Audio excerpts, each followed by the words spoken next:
কিছু কিছু চুন্নি আর চোরের কারণে ফেসবুকে ভিডিও আপলোড করার কোনো উপায় নাই। আরে ভাই, তোর যদি ভাইরাল হওয়ার এতটাই দরকার হয়, তুই অন্যের ভিডিও দিয়ে কেন ভাইরাল হচ্ছিস? নিজের ফেস দেখা, নিজের সামনে আয়, নিজের যোগ্যতায় কাজ কর। অন্যের ভিডিও নিয়ে কেন টানাটানি করছিস?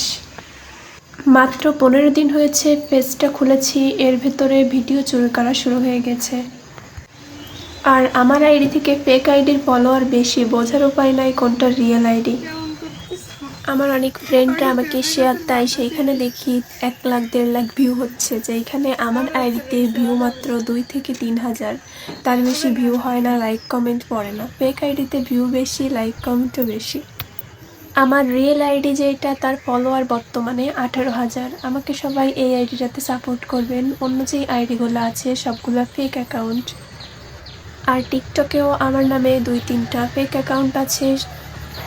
আমার যে রিয়েল টিকটক আইডিটা, সেটাতে 4,500 ফলোয়ার আছে, কিন্তু সেই আইডিটা প্রাইভেট করা। আইডিতে অনেক ফলোয়ার বাড়ছিল, কিন্তু চোরের কারণে আইডিটা প্রাইভেট করে দেওয়া লাগছে। যাক, এইভাবে কতদিন পারবে ভিডিও চুরি করতে থাকো, আমিও ছাড়তে থাকবো। তোমাদের সাথে কি আমার মতো এমন হচ্ছে? প্লিজ কমেন্টে জানাবে।